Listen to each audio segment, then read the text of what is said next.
Hello and welcome. Today we're gonna make a fish room tour of Daniel and Sebastian's fish room. Hello guys, I'm Daniel. Unfortunately Sebastian couldn't be here today, but I'm gonna show you around. Me and Micke are gonna show you around in here and I'm gonna show you some of the highlights.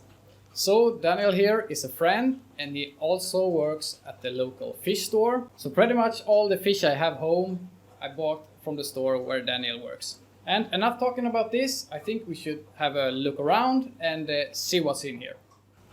So this is a pretty interesting tank you have here. How big is this and what do you have in it? This is my 540 liter earth eater tank. I have 10 Geophagus svenni araguaia and around 5 Retroculus lapidifer and 5 Retroculus xinguensis. The Retroculus are wild caught and pretty expensive and pretty rare, so I hope I will get them to breed in the future. And the other Geophagus, I already have a couple of breeding pairs in here, and also I have some fry that is growing up in another tank. That sounds really nice. Really nice colors of all of them. I think they're roughly somewhere around 20 centimeters. So these here are the fry from Geophagus svenni araguaia.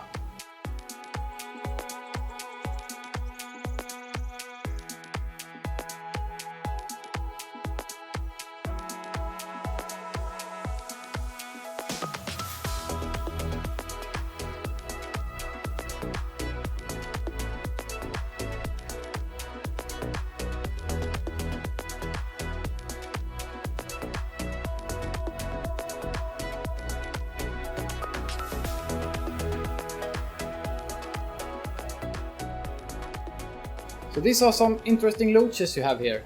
So what are those loaches? These are my Yasuhiko Takia splendida, splendid loach in English. I have a wild caught group of about 10 animals, I think. I'm not hoping to breed these because they are really hard to breed in captivity. I read somewhere on the internet that it has been one successful breeding in captivity, but I'm not sure if that really happened or not. Okay. Pretty cool fishes actually. Really fun that you have some unusual fishes as well. Very nice tank. So this is a real awesome fish room and there's just so much to go through in here. But I was thinking maybe we could talk a little bit about the rack behind us here. Yes, sure. So let's take a look at the tank down here. It's a 300 liter aquarium and no, actually it's 350 liters.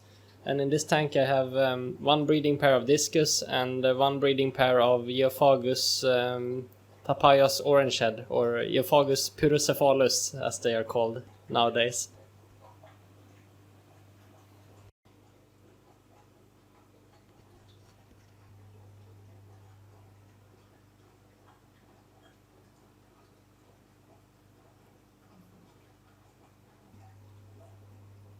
And I can see that you also up here have another are they breeding pairs by the way?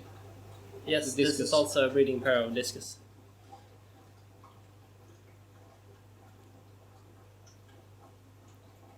And I can also see that next to this tank with the discus pair here, there are some angelfish. Same on the left side here.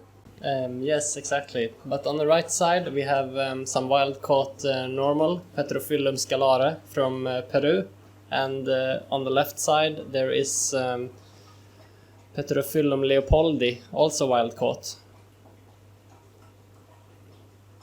So the last tank in this rack is this little tank right here, and there looks to be a lot of Tanganyika cichlids, right?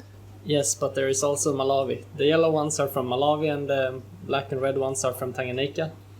The red ones are Metriaclima kingsaisi from Cape Kaiser. This is F1 fry from... I have wild caught parents here for them. And the black and red ones are Tropheus black pemba from Tanganyika.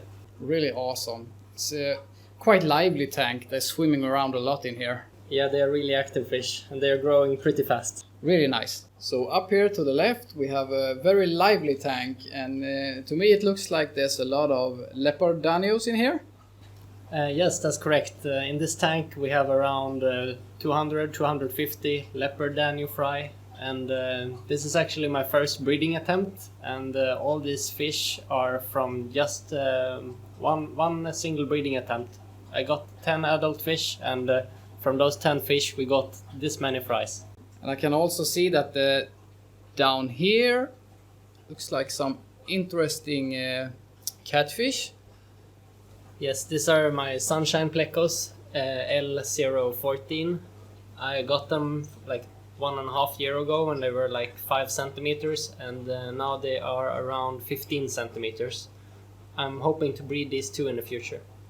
That would be really awesome. So underneath this tank there's another tank here, and these are a bit more predatory fish, and let's take a little bit closer look on them. What fish are they? These are Channastevarti. They are bred in Germany. I'm also hoping to breed them in the future. I got 3 adult fish in here, or not really adult yet, but they are around 25 centimeters now, and they were like 10 centimeters when I got them. So I hope they will form a pair soon, because I believe that there is 2 males and 1 females in here. Really cool fish. I've had a few snakeheads myself, but these ones actually look really good. Really nice colors on the fins. So now if we move over to the big rack over on the right side of the fish room, there's a very interesting tank up here with some quite unusual fish, I suppose.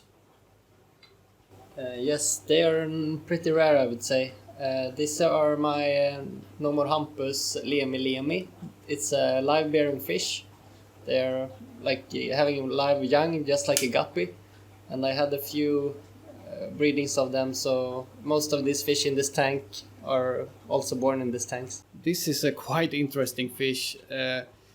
When I look at them, I like them more and more. I definitely would like to keep something like this in the future, so I'll see if I can actually set up a tank in the future and get something like this. Are there other species with different colors, or is this the only one? I'm not sure about that. There are a few different Nomorhampus, but I think they look pretty similar. Okay, I really like them. I think they're really beautiful, really interesting. So now if we move a little bit to the right here, there's a little bit more colorful fish. So what are those? These are my rosy barbs. I have albino males and normal females, and I also have some albino and some normal fry growing up right now. Because I only have normal females, so it took me a couple of generations of breeding them to get the albino fry. But now for the first time I'm having some albino fry too. That is really, really awesome. I really like these ones. I mean, I like the normal ones, but the albino, they are just so incredibly colorful. Just look at this, they're like glowing in the tank. So I'm just quickly gonna walk out here and show you guys all the fry from the rosy barbs.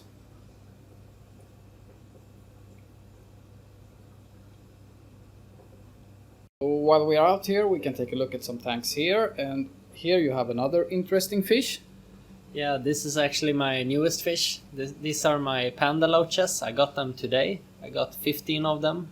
I've been trying to get these for a couple of years, so I was really happy when I finally got them. Really interesting fish, really beautiful as well.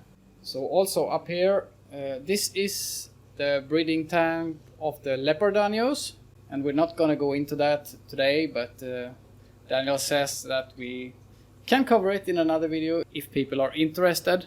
And now let's move over to this tank here. This is a quite interesting tank. So what is actually in here? These are my Synodontis lucipinis fry, and I'm pretty happy that I got them, because that's actually my first successful attempt of breeding these fish. And I got around 50 fry, I think, right now. So are those particularly hard to breed, by the way? Yeah, I think the hardest part was to incubate the eggs without them getting moldy, because I got a couple of spawns and all the eggs got destroyed because mold attacked them. But I think on the third try I finally got it right. That's really awesome. They're quite interesting fish. Really nice.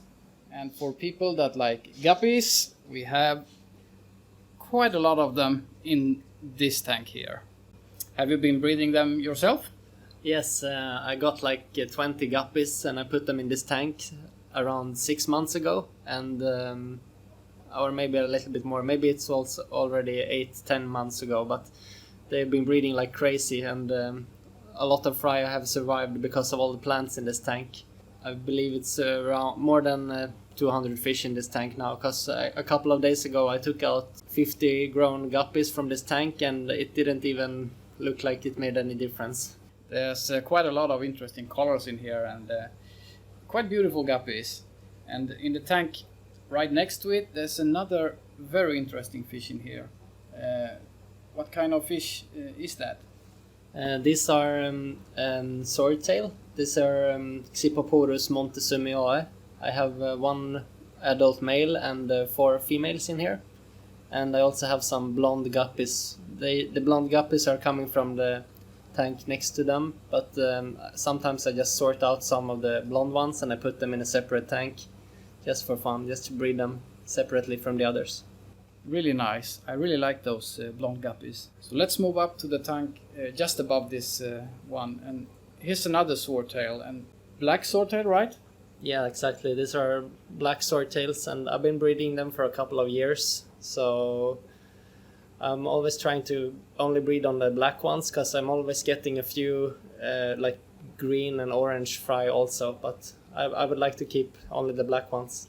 So this will be the last tank that we cover today, because we're running out of time and there's just so many tanks to go through in here. So I think I'm gonna make another video and we can continue with the rest of the tanks in here. Make sure to leave a comment if there's something specific you want to see in here, if you want to know more about the breeding or just anything like that. And we'll try to cover it. So what do we actually have in here? In this tank I have 6 adult Neolamprologus marunguensis. It's a breeding group that I used to have in a different tank, and they were breeding quite a lot in there. And now recently, a couple of weeks ago, I moved them to this new aquarium. So there is no fry in here yet, but I hope they're gonna start breeding again soon. Sounds awesome. So this is all that we have time for today, unfortunately, but I'll make sure to make another one so we can cover everything in here, because there's a lot of interesting stuff still to have a look at. And I want to take the opportunity to thank you, Daniel, very much for letting me come here. And guys, don't forget to like, and if you're not already subscribed, make sure to hit that subscribe button. And I'll see you in the next video.